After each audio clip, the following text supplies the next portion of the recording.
मैं हूं आपकी प्यारी सी बहन संजू। आपका स्वागत है सुपर एनिमे वर्ड एक्सप्लेन में। हम आज एक्सप्लेनेशन करेंगे सोलो लेवलिंग के। चलो स्टार्ट करते हैं एपिसोड 3 का एक्सप्लेनेशन। हमें एपिसोड 2 के अंत में देखने को मिलता है कि जिन्बू कहता है कि काश मुझे एक मौका और मिल पाता और मैं कुछ ना कुछ तो करके दिखाता। तभी स्क्रीन पे दिखाते हैं कि चलो तुम्हारा गेम फिर से स्टार्ट होता है, तुम्हें मुबारक हो। इतने में जिन्बू को होश आ जाता है और जिन्बू देखता है कि मेरे हाथ और मेरे पैर, मेरे सब कुछ सही है और मेरे जो चेस्ट पे जो निशान थे वो भी नहीं है और मेरे पैर भी टूटे हुए नहीं है। मैं तो पूरा का पूरा सही हूँ, लेकिन ये कैसे हुआ। इतने में आ जाते हैं इंटर एसोसिएशन के सर्विलेशन टीम का मैनेजर वो जिनचुन और कार्तिसन दोनों होते हैं। सर्विलेशन वालों को मेरे से क्या काम है, जिन्बू पूछता है। फिर बाद में हंटर के मैनेजर कहते हैं मैं आपके डॉक्टर से मिलना है। तो जिन्बू कहता है कि आपको पता है कि जूही और मिस्टर सोंग कैसे हैं। तो वह कहते हैं कि मिस्टर सोंग अपना हाथ गंवा बैठे हैं जिससे वह हंटर टीम का हिस्सा नहीं रहे और जूही इतना डिप्रेशन में चली गई, वो बहुत ज़्यादा डिप्रेशन में है। अभी उसका ठीक होना काफ़ी मुश्किल है और इसका इलाज चल रहा है। तो जिन्बू से पूछते हैं मैनेजर कि तुम्हें कुछ याद है। तो जिन्बू कहता है कि मुझे कुछ याद नहीं है उस शैतान के बारे में। तो मैनेजर कहता है कि तुम सिर्फ 6 जिंदा बचे थे, बाकी तो सभी मारे गए थे। वो मारे गए इसलिए हम तुम पे शक नहीं कर रहे, नहीं तो पूरा का पूरा शक तुम पे जाता। वाइट गिल टाइगर जब वहाँ पहुँचे तो तुम ज़मीन पर पड़े थे, तुम्हें होश नहीं था, तुम बेहोश थे। तब वहाँ पे कोई मूर्तियाँ नहीं थी, कोई मंदिर नहीं था। क्या ये सब झूठ है? तो जिन्बू कहता है मुझे कुछ याद नहीं है। तो वह कहते हैं कि तुम्हें कुछ अपने शक्तियों का एहसास हो रहा है। तो वह कहता है मुझे तो कोई एहसास नहीं हो रहा। कि तुम्हें ऐसा नहीं लग रहा कि तुम में ज़्यादा शक्तियाँ बढ़ चुकी है? ऐसा हंटर में होता तो नहीं है, लेकिन कभी कभी ऐसा भी हो जाता है कि हंटर की शक्तियाँ बढ़ भी जाती हैं। तो वह कहता है कि क्या मैं शक्तिशाली हो गया? तो जिन्बू को मैनेजर कहते हैं कि तुम्हें माना मीटर पर अपना हाथ रखना होगा जिससे पता चलेगा कि तुम्हारी शक्तियाँ बढ़ी या नहीं बढ़ी। उसकी शक्तियाँ 10% ही होती है, जिससे वह समझ जाते हैं कि इसकी शक्तियाँ नहीं बढ़ती, क्योंकि ई रैंक वाले के 70 तो माप होना ही चाहिए, लेकिन उसका नहीं होता, वह नॉर्मल इंसान होता है। तो वह कहते हैं हमसे गलती होगी, वैसा करके चले जाते हैं। तो आपस में बात करते हैं कि ये बंदा वहाँ से बच के कैसे आ गया। इतना खतरा होते हुए भी किसी का बच पाना बहुत ज़्यादा मुश्किल है। तभी वो जिन्बू सोचता है कि चलो हमको क्या नहीं बढ़ी, तो आराम से सो जाते हैं। तो वह सोचता है कि यह स्क्रीन के बारे में तो उन्होंने नहीं पूछा, क्या स्क्रीन को दिखती नहीं, सिर्फ मुझे दिखती है। जिन्बू को याद आती है कि यार ये स्क्रीन मैंने पहले भी देखी थी जब मैं मरने वाला था। तो वह सोचता है कि यार कहाँ देखी है। तो एक मैसेज दिखता है कि आपके 2 सेकेंड आपके पास बच्चे हैं, तो आपको स्टॉप करना है, क्या करना है। तो यार याद नहीं आ रही ऐसा कहाँ था। इतने में जिम्बू की बहन जीना आ जाती है और गुस्से में लाल होती है और उससे गालियाँ निकालती है कि तुम्हें पता नहीं, तुम अपना ध्यान नहीं रख सकते, तुम्हें कुछ हो जाता तो हम क्या करते हैं, मैं स्कूल छोड़ दूंगी, आगे से मैं काम पर लग जाऊंगी, तुम ऐसा नहीं करोगी। तो जिन्बू उसके कहते हैं नहीं करूँगी आगे से। तो वह पूछता है कि तुम्हें स्क्रीन दिख रही है। तो जिना कहती है मुझे कोई स्क्रीन नहीं दिख रही।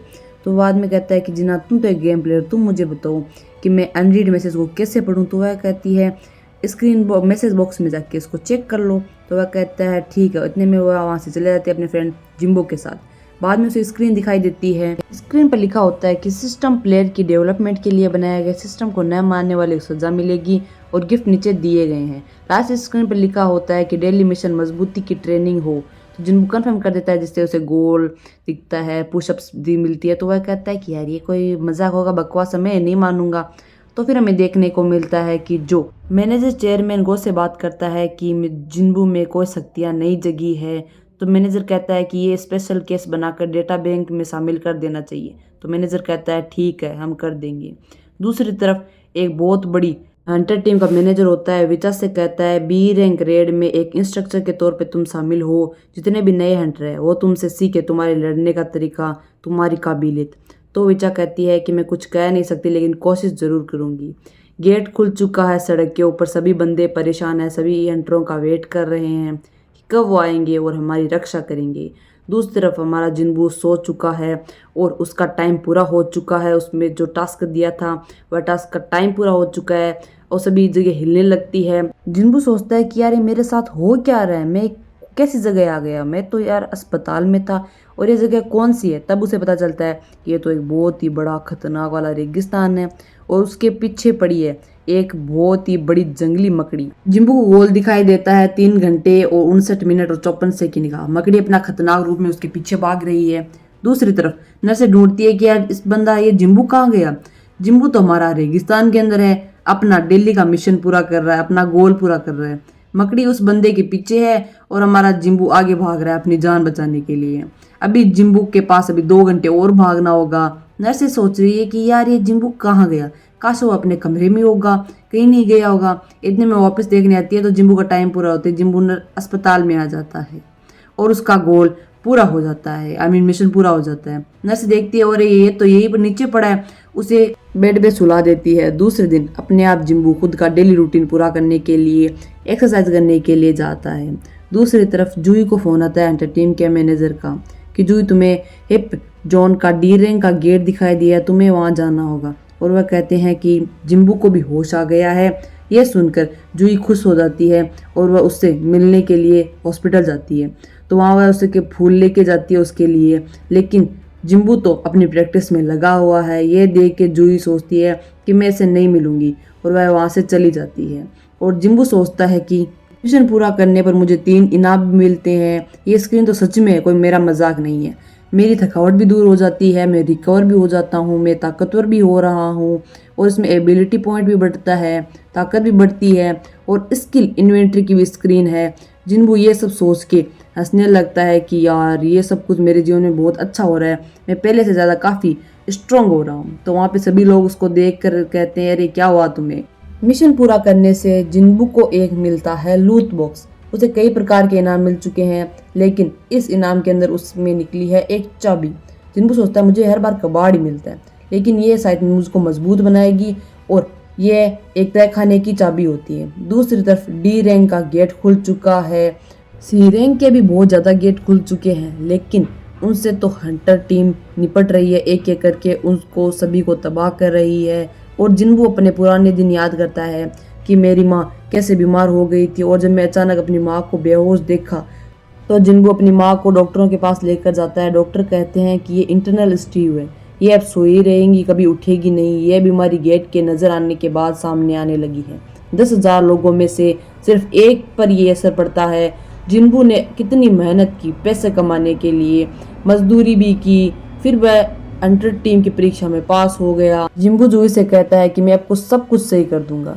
वह दानवों से भी लड़ा, लेकिन दानव उसे हरा देते थे। वह इतना कमजोर था कि उनसे नहीं लड़ पाता था और हमेशा हार का मुंह उसे देखना पड़ता था। लेकिन अब जिम्बू एक इतना ताकतवर बनने जा रहा है जो किसी ने सोचा भी नहीं था। और अब वह जाएगा तह खाने को चाबी लगाने के लिए और अपना नया गोल पूरा करने के लिए।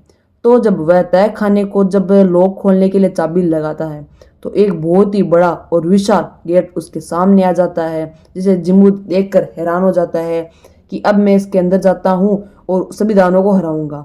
तो वह अंदर जाता है तो उसे बाहर निकलने का रास्ता नहीं होता, क्योंकि जब वह अपना मिशन पूरा करेगा तभी वह वहाँ से जा सकता है। बाकी लोग वहाँ से आना जाना कर सकते हैं, लेकिन जिम्बू को पूरा गोल पूरा करना पड़ेगा। जिम्बू परेशान हो जाता है कि यार मैं अकेला इसको कैसे पार करूंगा और कितने सारे दानव होगी। वह डरता है, लेकिन मजबूती से उसके अंदर चला जाता है। अंदर जाते ही उसे दिखाई देते हैं कि शैतान तो यहाँ पर है बेटा, लेकिन सभी को मारना पड़ेगा। सबसे पहले आते हैं गोबलिन। गोबलिन उसे पहले हरा देते थे और वह उनसे लड़ाई नहीं कर पाता था और वह पुरानी बातों को याद करता है कि मुझे कैसे मारते थे गोबलिन।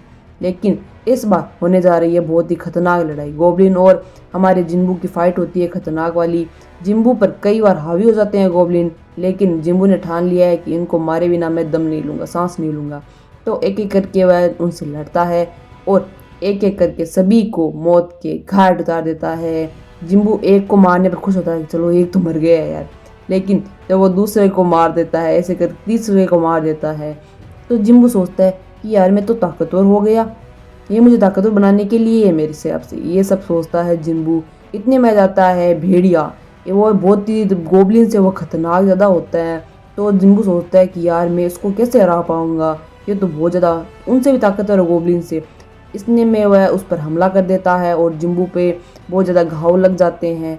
जिम्बू सोचता है कि मुझे यहाँ मरना नहीं है, मुझे इससे लड़ना होगा और इसको हराना होगा, तभी मैं आगे बढ़ूंगा और मजबूत भी बनूंगा। इतने में दोनों की बहुत खतरनाक वाली फाइट होती है और एक मैसेज भी दिखाई देता है कि स्ट्रॉन्ग। यह एपिसोड यहीं खत्म हो जाता है। अगले एपिसोड को देखने के लिए एक लाइक करें और अगले एपिसोड में बहुत ज़्यादा खतरनाक वाली चीज़ें होने वाली है, तो थोड़ा सा वीडियो करें, अगले वीडियो का इंतज़ार थोड़ा सा करें।